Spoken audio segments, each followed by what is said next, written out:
Good morning, everyone. I hope I'm audible to. I'm audible to participants.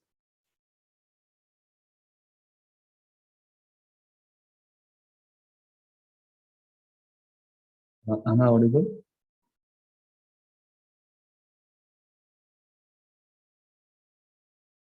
Morning. So if there is anything, you can just unmute and you can confirm the same.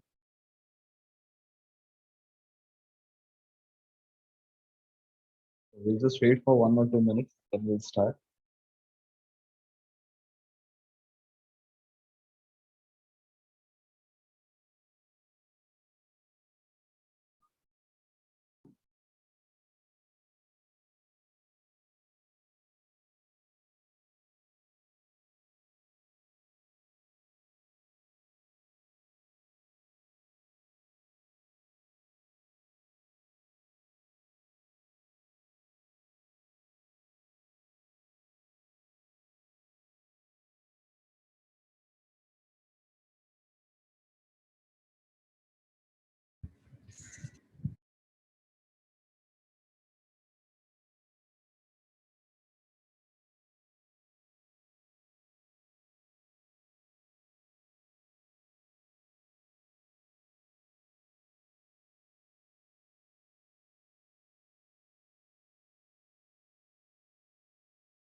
Okay, so we'll start the class. Is the slide visible to everyone? Can everyone see the slide?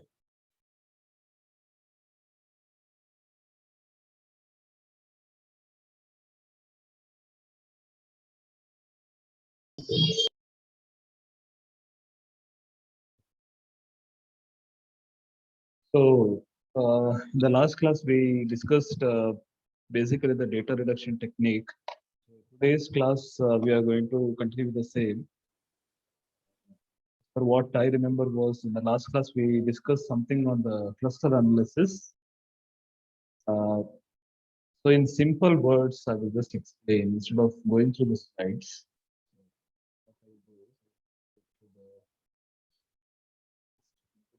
Whiteboard.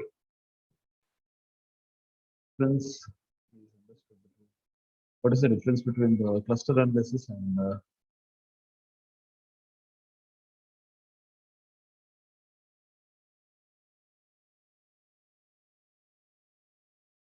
factor analysis means like in your project, you may have already come across different type of variables, correct? So if you have asked 15 different questions in your project, you may have prepared the 15 different columns. Correct. So what happens is the more the number of questions, it becomes difficult for the researcher. For that purpose, what is being done?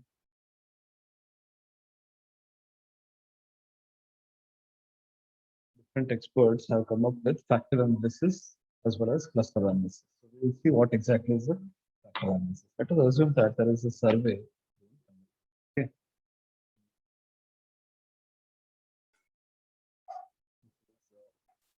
Survey of bank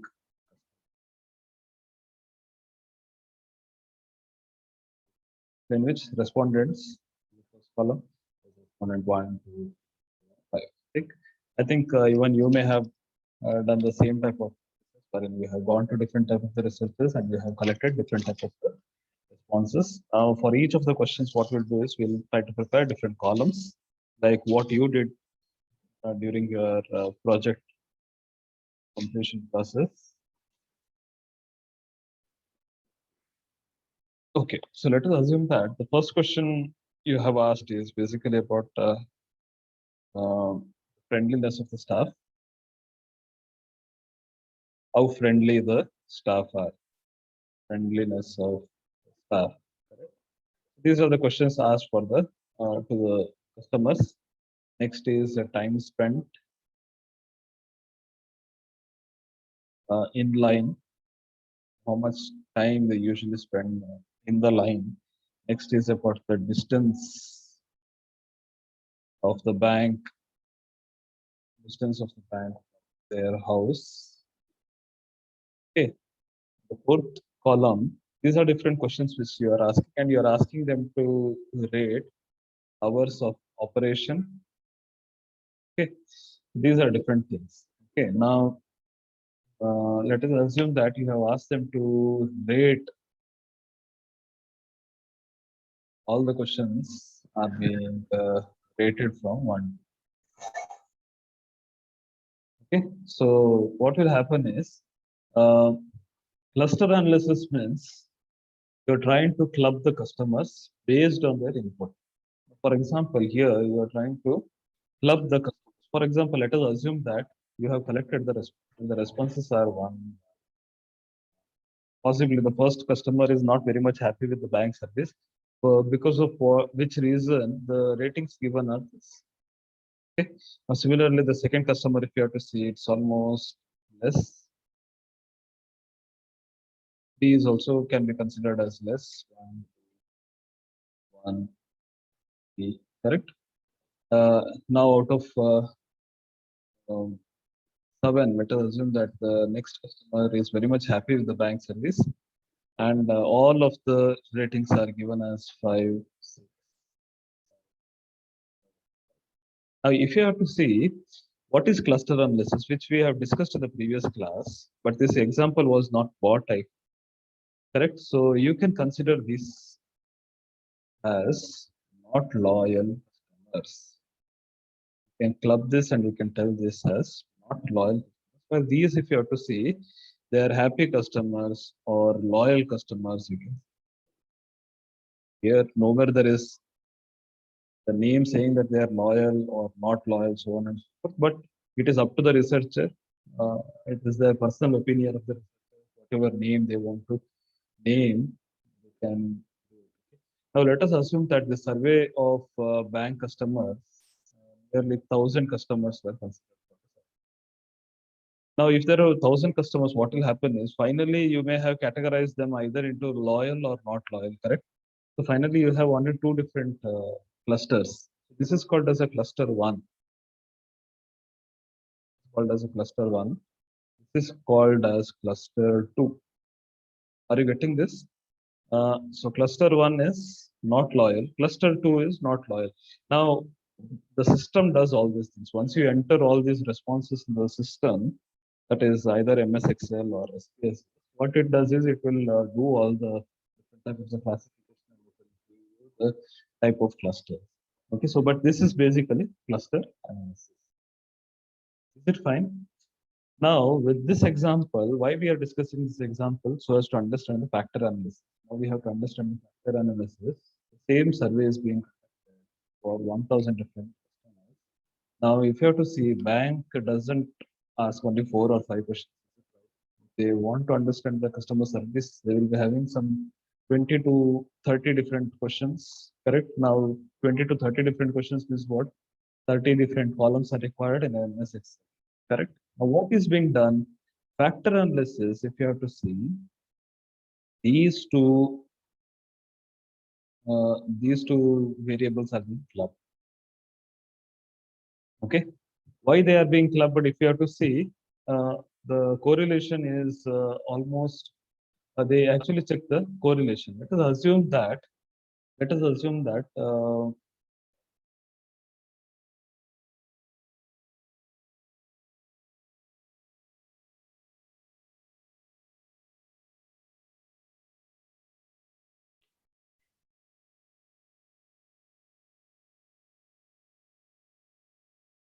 So let us assume that this is somewhere around 6,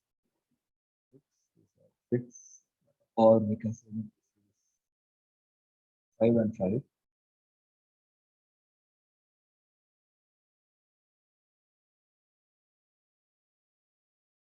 5 and 5, 4 and 5, 4 and 7 and 6. Correct. Now let us assume that this is somewhere less. Now we are going for the next example. Cluster analysis is done. Let us assume that we are going for the next example. same example we are considering and we are trying to understand what is factor analysis. Okay, so this is there in the notes which I have given yesterday. These values you can just go through the ratings given by the. So assume that the values are like this.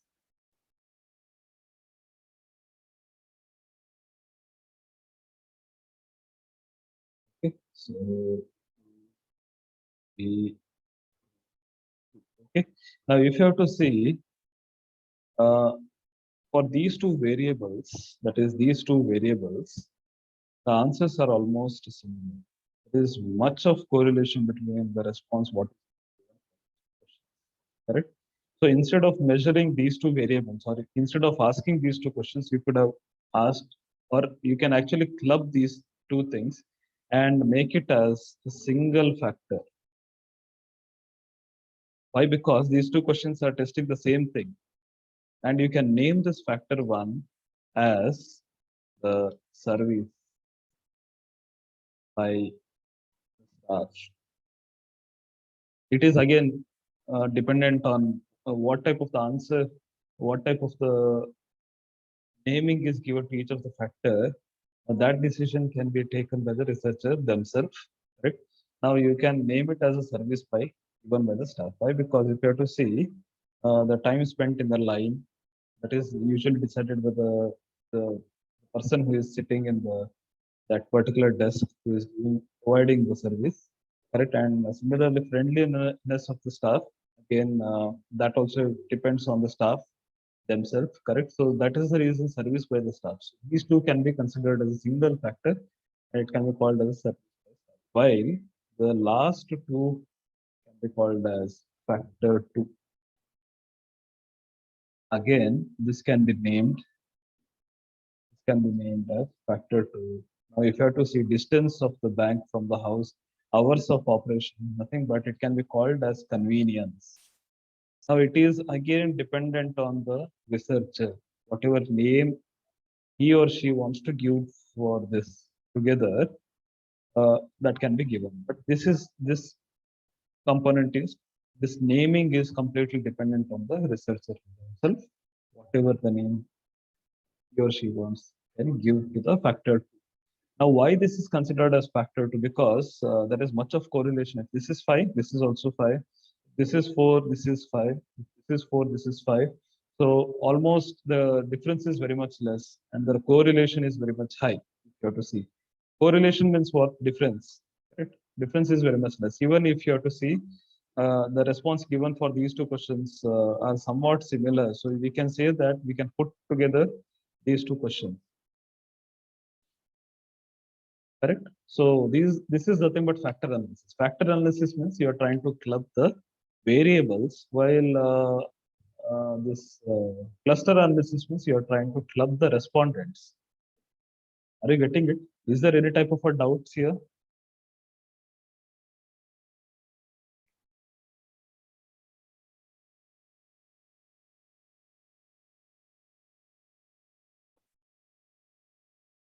Is there any type of a doubts? Cluster analysis and factor analysis. Any doubts here? No. I'll just wait for some more time. If there is any doubt, they can ask. With this understanding, we'll quickly go through the slides, contents of the slides. So now whatever notes I have sent to the class here yesterday, now those are nothing but the repetition, whatever is there in the slide. See these slides, whatever was available in the internet, I just downloaded it. But yesterday, whatever I have sent, that notes was actually prepared by myself after going through different type of the textbooks. All right. So possibly if you have not understood the contents which is there in the slide, okay, that is for the fifth module. Fifth module means cluster analysis, factor analysis, multidisciplinary. Okay. So if you are not understood and some points are not very much clear in the slide, you can refer the notes, whatever is. So it is completely optional.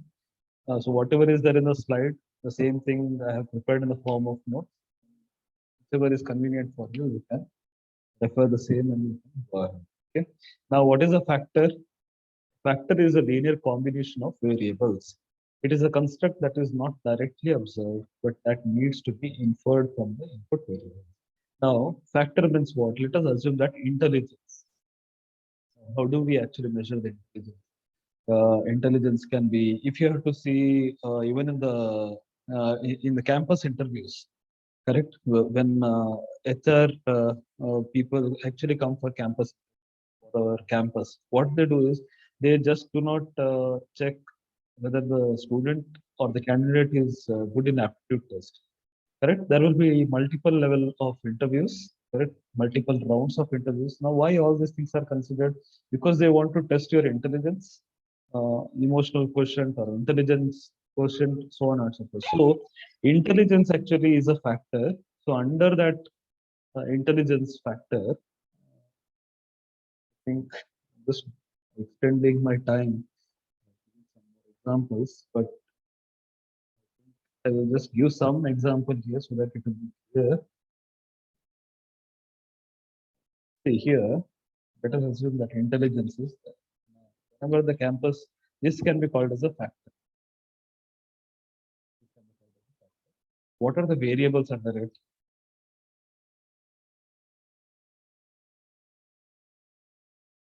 It can be aptitude test, marks which is obtained by aptitude test, and next is HR interview test. So definitely the HR interviewer is going to give some marks, is it right? And let us assume that technical round. Is it right? Now, intelligence is just a factor. Now, how it is being measured? One is aptitude test, HR interview marks, and the technical.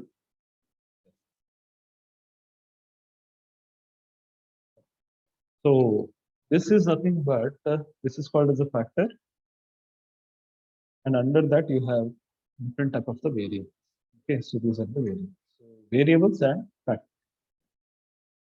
Is it fine? So this is something can be right now. Next, what is a factor analysis? It reduces the set of variables in terms of a small number of factors. So if you have 20 different questions, it will try to reduce it to some 2 to 3.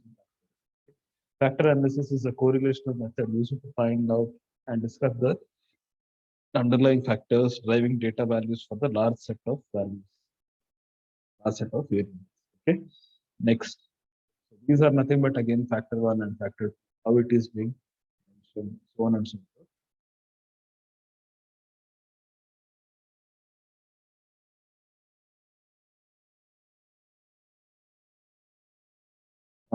Yes. So one of the question here is regarding the contents given in the notes. Possibly, I will just answer it towards the end of the my class. Correct? So next, conducting of a factor analysis. So how do we actually conduct the factor analysis? So if you have to start with factor analysis, we have to test what the assumptions are all right. See what are the assumptions here. Next is construction of correlation matrix, method of factor analysis, determination of number of factors. Finally, we interpret the number of the fact result. So what should be the assumption here? First thing is normality of the data set. Normality means what? So you have discussed in our few classes, we have discussed something about normal distribution. Normal distribution means what? The frequency is high for the averages. Right? So this we have already discussed in the previous class. The normality of the data set. Similarly, adequate sample size. Sample size must be adequate. Why? Because more the number of variables or more the number of questions you are asking in the your survey, what will happen is with regards to the number of questions being asked, the number of samples or the number of response also should go on increasing.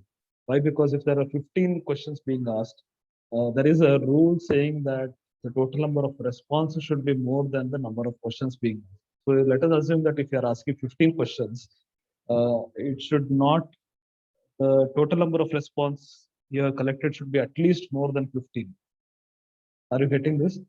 So there is a rule in that manner. Why? Because it is required. Why? Because for each of the question there may be a lot of variations. Correct. One may rate as 1, and the other may rate as 7. So like this, lot of variations in the response may be possible. Right. So in order to get a consistent response, we require a researcher may require lot number of response. Okay. So usually the total number of responses collected depends on the total number of questions. So data should be metric in nature. That means numerical in nature compulsorily. We cannot run a factor analysis. Next, KMO measure of sampling adequacies. KMO measure of sampling adequacy means what? Again, sampling adequacy means is the response collected. Uh, the responses, total number of responses collected, is it sufficient in number or not? In order to check that, KMO test is being run. So all these things, what here the system will do it by itself, correct? So if you just give the command, it will do all the measurement. Possibly in the next semester, Badri sir will be teaching how to use SPSS. Possibly there you will be learning how to use. Okay. So construction of the correlation matrix. So let us assume that you have factor analysis.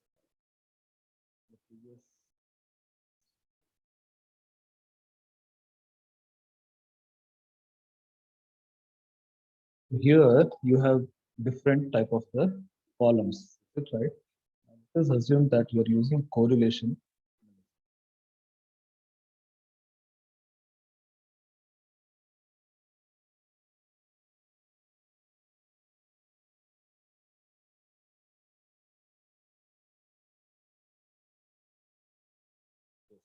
So correlation analysis, if you have to see. So this can be considered as X, and this can be considered as Y, and the correlation can be determined. Okay, X minus Y. So like what you usually do in bar, Y minus Y bar, and X minus bar. So all the required columns you determine, and after that you also apply the equation that is R is equal to summation of X minus X bar, Y minus square root of all those things, correct? So with that you find out the correlation. Let us assume that correlation between these two variables is 0. Because responses are almost the same, so we can say that it is somewhere near to 1. Now, how do we interpret this type of the result? Okay. These are the different questions. This is some example like what I have given for the bank example. Here the example is regarding the food. Okay, so you can just go through this. Now for this same example, these are the different ratings. Okay. This is where the repetition which I told earlier, notes which I have sent yesterday also carry some more examples. If you want to refer both the example, you can write both examples in the examination. It is up to you. But both the example means this. There is no difference. Now, after collecting the response, you have determined the correlation. Is it right? So, like whatever I told just now, in this particular calculation, we have got 0.97. I just assumed that correlation was 0.97. Looking at this particular, but we have the same value here, 0.98. Correct. 0.98 means what? There is a very good amount of correlation between Q1 and Q2. Okay, between Q1 and Q1 means what? Question number 1 and question number 2. This you can call it as, here we have called it as X and Y. You can call it as Q1 and Q2. Similarly, between question number 1 and 3, there is a very good amount of correlation. So that is the reason, and Q2 and Q3, there is a very good correlation. So if you have to see question number 1, 2, and 3, somewhere they are linked. Is it right? So that is the reason you can say that there is a very good correlation between question number 1, 2, and 3. and it can be called as a single factor. Is it right? So it can be called as a single factor. Why? Because there is a good amount of correlation between question number 1, 2, and 3. Okay. Similarly, there is a very good amount of a correlation between 4, 5, and 6. Okay. Between question number 4 and 5, 0.96. Between question number 4 and 6, 0.78. Question number 5 and 6, it is 0.86. So there is some type of a correlation, very good amount of correlation between 4, 5, and 6. Okay. Now, in whatever example I quoted, there was no sixth question, but the example which is given here has sixth question. So they are mentioning or referring to that. Is it fine? So otherwise, the other correlation, they are exactly negative or very much low. That doesn't of no use for us. So rest of the correlation, if you have to see, it is negative or less than 1. Okay. This is about the factor analysis. If there is any doubts, you can ask me.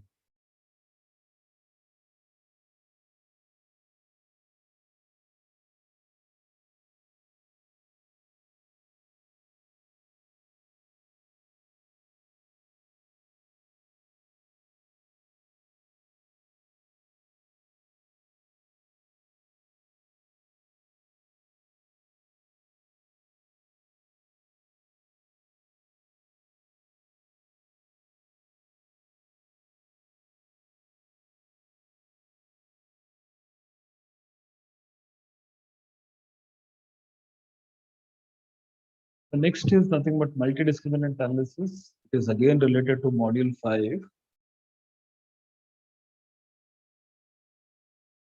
Okay, so it is related to module 5. So we have basically discussed different type of the data reduction techniques. So data reduction techniques, if you have to see,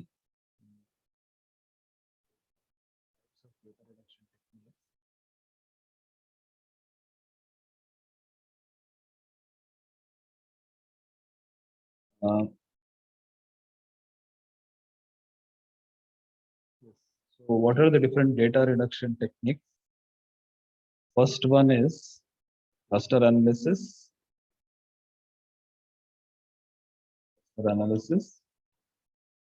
Second is one which we have discussed right now, factor analysis. The last one will be dominant analysis. Okay, so this is basically grouping the respondent, and here it is about variables. Here multidiscriminant analysis means grouping again. There is no much difference between the cluster analysis and multidiscriminant. Both are the same. Okay.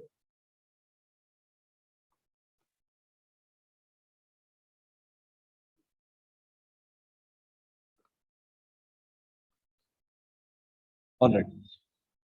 Now, for getting into the slides, what we do is we one of the examples.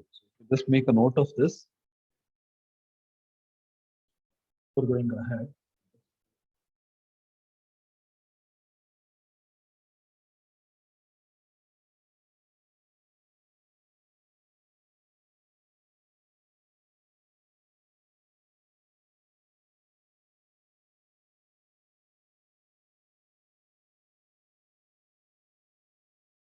Data reduction technique. This is all about module 5.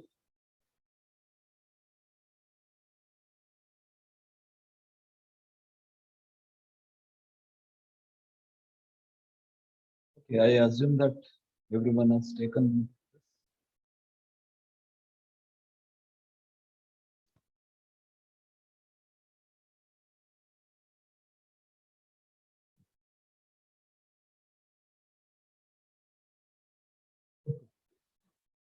Now, cluster analysis. Just to understand the multidiscriminant analysis,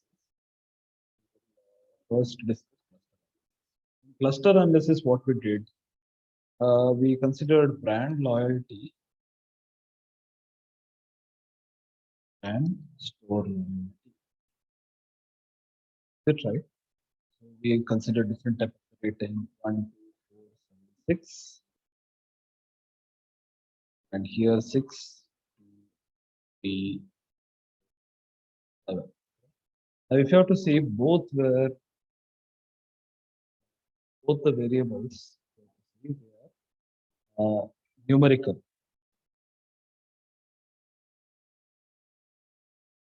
And we are trying to, okay, this interpretation possibly would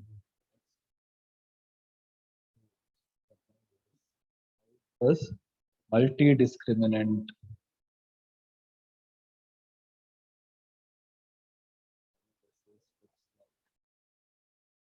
okay. Now here, brand of computer, Lenovo, HP, Dell, whatever it is, and next is ratings given by customer.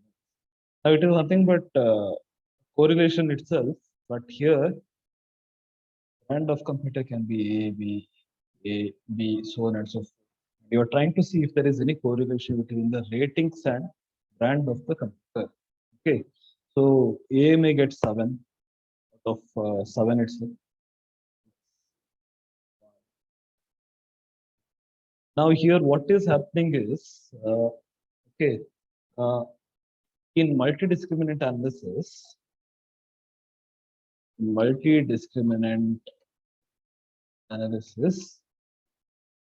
okay, what happens is one variable is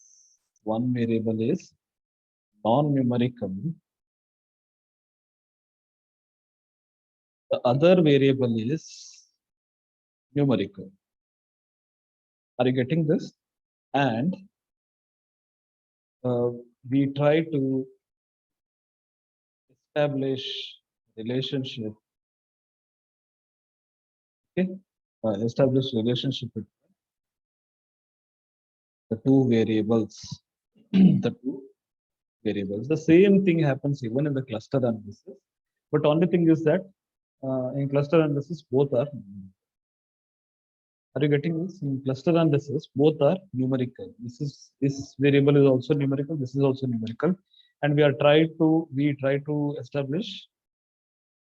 We are trying to establish relationship. Is it right? So we try to establish the relationship between these two variables. But here both of them are numerical. But in this case, it is totally different. Here we try to establish the relationship again, but one variable is non-numerical and the other variable is numerical. Correct? So basically, this is about multidiscriminant analysis. The same things are there in the slide. If there is any doubts, you can ask. So why we are doing all these things? Because once that particular relationship is being established, different type of the interpretations are done. Like is brand A more popular? Brand A getting more popularity among the respondents, the market, so on and so forth. Correct. So different type of the interpretations are. That is the reason multidisciplinary analysis is. If there is any doubts, you can ask.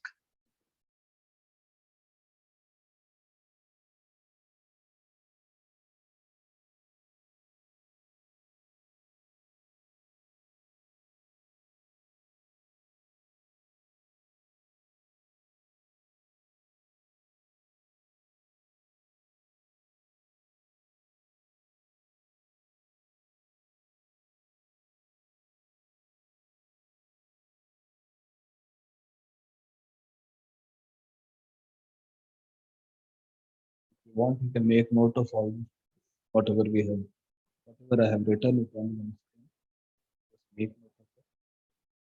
I'll give 1 minute of time. If you want to make note of, you can do so.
Okay, is it done? So this is about multidiscriminant analysis.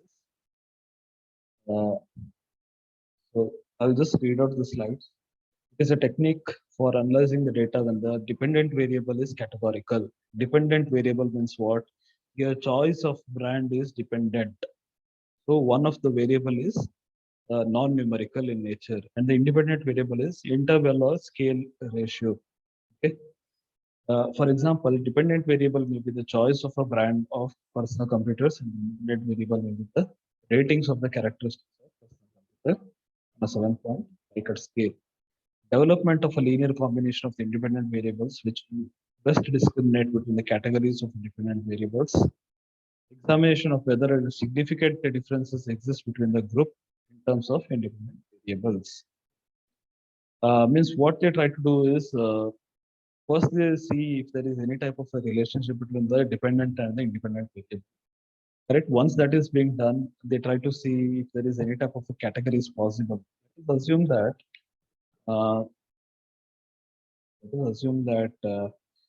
After doing the correlation or multidiscriminant analysis, what happens is brand A and ratings correlate. Let us assume that this. Then what happens is now which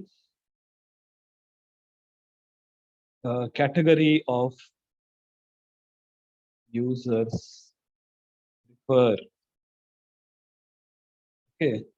prefer brand A computers? That will be the next question. Why? Because in the correlation, we have determined that brand A and ratings are correlated. There is certain type of a relationship between brand A and ratings. Next question is which category of users prefer brand B? That we can understand.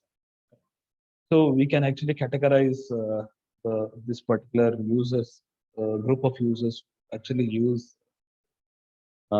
brand A company. Correct. So this is about basically the multidisciplinary. So first you determine the relationship.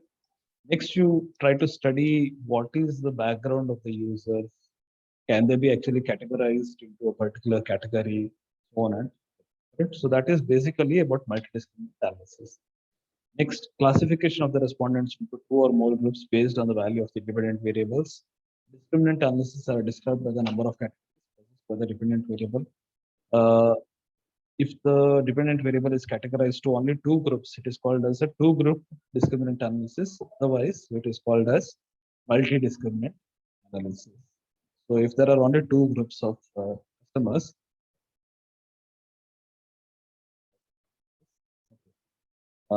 so let us assume that there are only two groups. Income level, let us assume. Mid-level, only medium level income people, they are preferring this. There is only one group, is it right? So what will happen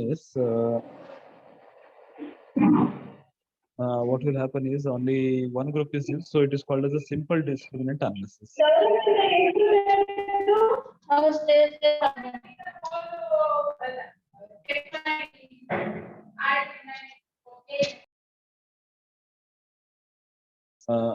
Correct. So this is what happens. And if there are, let us assume that there are multiple, even not only mid-level, even high income group and low income group. Correct? So high income, low income, and mid-level income. If all the three people are actually preferring brand A laptops or the personal computers, then we can say that uh, then we can actually say that um, then we can say that uh, this particular discriminant analysis can be called as a multi-discriminant.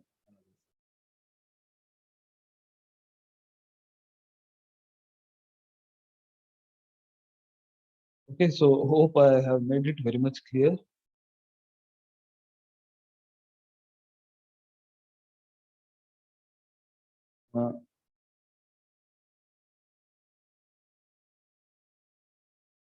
Uh, so whatever I have told, is it understood by everyone?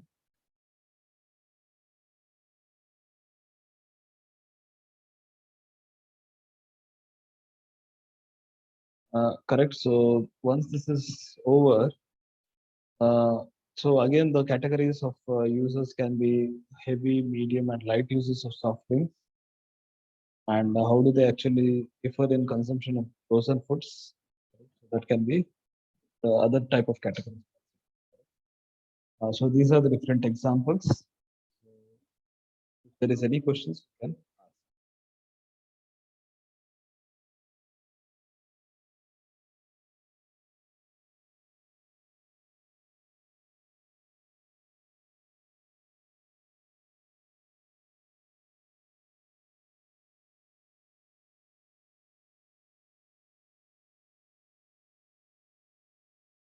Now, one of the question being asked here is some of the answers in the notes are very short. Is that sufficient for the examination? See, some points, I think even in the other class I have told it. If in case if you find it very much short, you can refer the text. Right? So yesterday, whatever the notes I have shared, basically, let us assume that I think some of the answers which was there in the yesterday's notes were related to the multi-discriminant analysis, cluster analysis. Now these slides I will be sharing it in the LMS also. Please refer to that, even that. Okay, so that you'll get sufficient amount of explanation, and you can write the same thing in the examination. But let us assume that if some of the questions are being asked for 5 or 10 marks, and sometimes in the notes, possibly 4 or 5 points will be given. So see that you are writing some more points, adding some more points by going through the textbooks. And it is better you refer the textbook also sometimes. There are only few points given in the notes, you can refer the textbook also. Now, another thing is that you can refer the notes, whatever is given in the notes, you can refer it. Along with that, also go through the question papers and see what are the important aspects.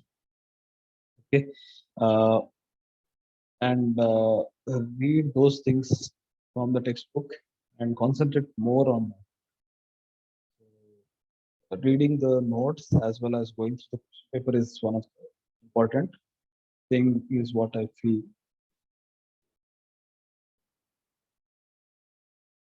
So next is exam pattern. The exam pattern is going to be, we'll be having 5 modules. Module 1, module 2, 3, 4, 5. From each of the module, you'll be having 20 marks compulsorily. Okay, so compulsorily you will be having 20 marks from each of them. And what I suggest is, there is less time available, better you go through module 1 and the last, 5th module. This 4th module, you keep it towards the end. Why? Because The content in the fourth module is related to the statistics, and more it may take some more time for you to prepare. So it's better you cover the easiest topic first so that you keep yourself safe. Easiest topic in the sense what module 1, 2, 3, and fifth module, see that you are not leaving any type of the topics, not taking any type of the risk by only reading the selected topics. When you are preparing for these four modules, that you are preparing for all the topics from the syllabus. Refer the syllabus and read all the topics. And whatever slides I have prepared, I am going to upload it in the LMS. Kindly read this. Very much important. Why? Because whatever I have uploaded in the LMS, that itself again carries 20 marks. Why? Because that is a complete module is there in that particular module 5. Module 5 is again 20 marks. Is it right? So why? Because in one of the semester, in one of the batch, the same thing happened. For some reason, I had to share the notes and for the fifth module, and the students did not read the fifth module, and they somehow suffered, ended up writing 60 to 70 marks because they could write whatever is here, but some 10 marks or 5 marks they could manage from the fourth module. That should not happen with this batch of students, correct? So that is the reason, see that you are also studying this. This is a simple topic, and you should not be skipping this topic. There should not be any type of a reason for skipping this topic. Fifth module is very much important. Read this, study this, not show any type of a negligency towards this particular module. Okay? Only 3 or 4 topics are there. So study this particular topic, very important. Okay? So if your attempt goes up, again, it will be better for you to score well and pass the examination as well as score well. Okay, so this is something which now the option, about the option, let us assume that you may get option for the second module. It's just an assumption, or telling that you will get compulsorily the optional questions from this particular module. So 40 marks may be asked from this particular module. Maybe, I don't know what is the pattern. The same possibility is there with this. But in a question paper, only from one module, you'll be getting 40 marks. Okay, that may be this. Okay, so either you have to attempt this 20 marks or this 20 marks. Is it right? So option will be for one of the modules from which you have to write 20 marks. Okay, so either you have to write the first 20 marks or the next 20 marks. Option is from any one module that may happen. Okay. So any other questions you have?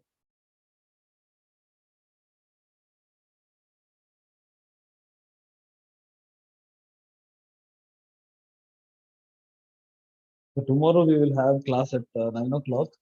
Something which we have not done, which we have not completed. We'll try to complete it here. Yes. So next we'll go for geometric mean. Geometric mean. The topic. Okay. So a person. This is just an example. Okay. A person has invested 1,000 rupees. Okay. Now the interest rate is, sorry, not interest rate, the percentage return. Just wait for a moment. Do not write this.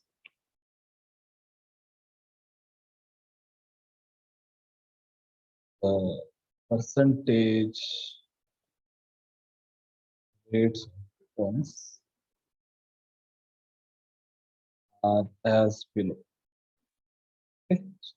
Here, and this is percentage return. So this is year 1, towards the end of year 1, minus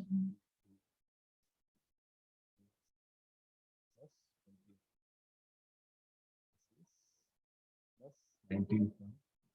Now just remember one thing. Whenever there is percentage being given, and if the question is determine average percentage returns, this is the question. Okay, determine the average percent returns. This is the question. Then you have to compulsorily use geometry. Compulsory. Whenever there is a percentage being given, and they have asked you to determine the average, then we have to compulsorily use geometric mean.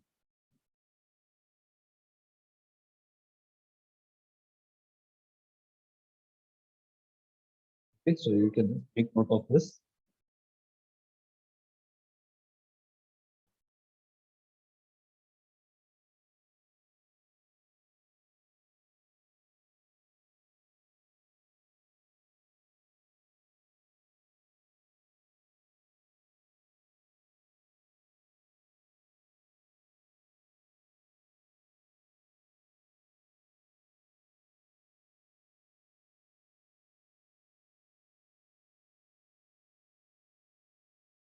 To solve this problem, nothing but something called as a growth factor.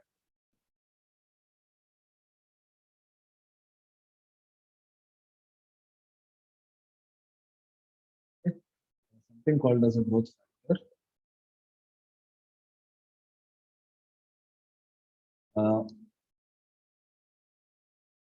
I assume that everyone has written this. They are supposed to determine the average percentage return. Now, whenever there is average percentage geometry, because this is actually a cumulative effect that happens.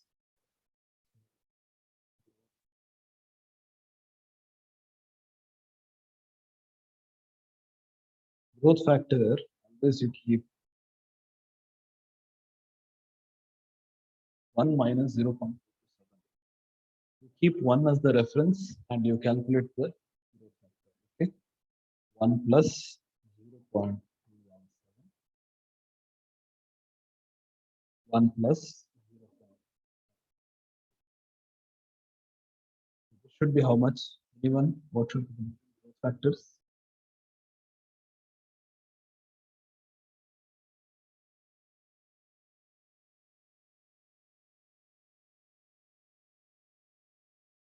Anyone with the growth factor values?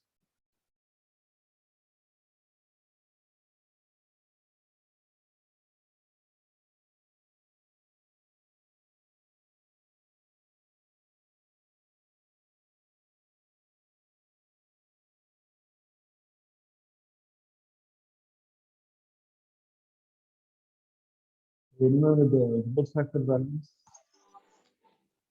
0.773. Next, 1.217. Correct? 198. Is that right? These are the different. Correct? Geometric mean. Yes. Geometric mean is equal to 1 into 0.7. 1.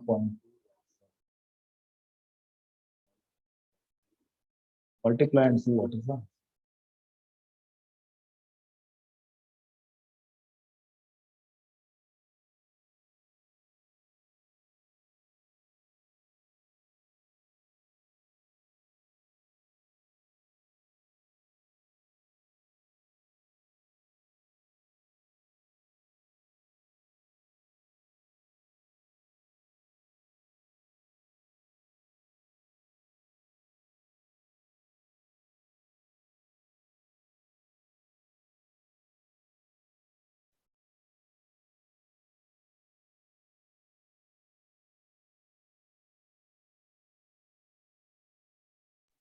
$1.127. 1.12.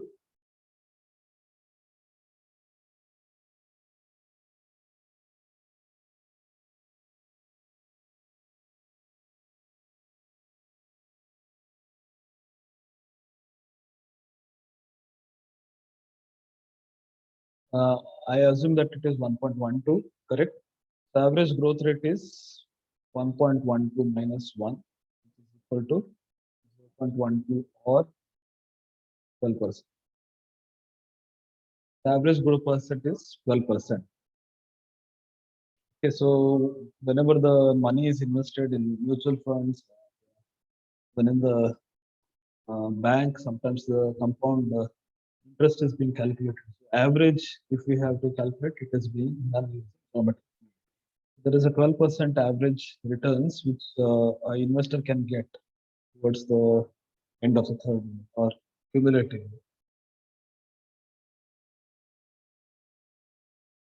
Correct? So this is the meaning of geometry.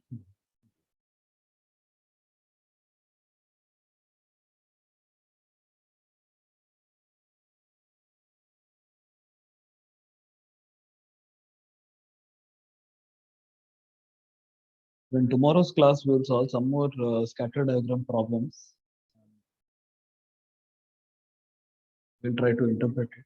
I think one concept is the meaning of scatter diagram. We have already done it, but I think we solve some one or two examples that would be still more clear. Scatter diagram.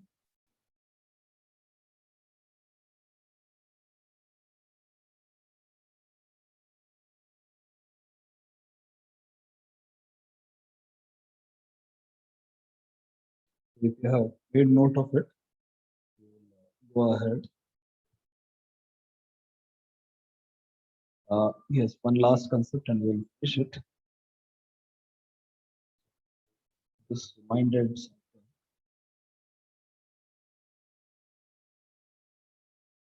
Yes, so we have in module 4, there is something called as a variance. Variance, always remember that variance is square of standard deviation.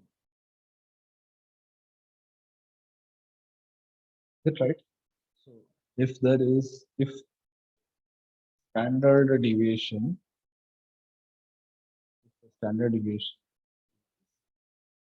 equal to 6 or 16, standard deviation is 16, then what would be the variance?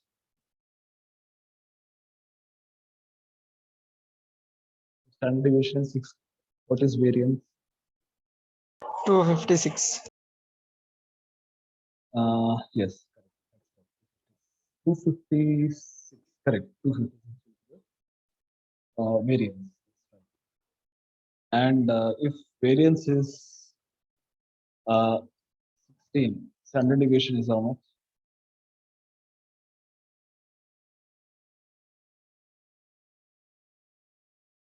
4. Correct. So this is nothing but now variance and standard deviation both actually measures the same thing. They actually measure the scatteredness, but only thing is that we measure something because variance means it's a very high value, and it's usually variance is a squared format. So it will not consider any type of the signs. Variance is usually considered in some type of the interpretation. Variance are being considered. Signs are not being used. Standard deviation is actually a reduced format of the variance. Why? Because we take a square root. Basically, if you have to see both of them, try to determine the variation in the. Okay. About variance. This is under module 4.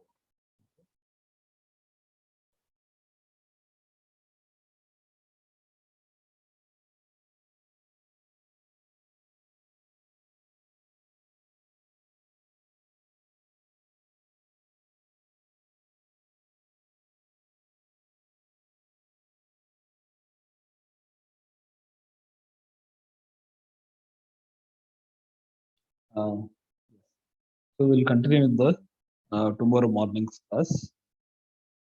If there is any doubt, you can just make note of, or you can just message me and remind me of something which you want to be revised the class. We'll take it up in the next class. Okay, thank you. Thank you, sir. Thank you.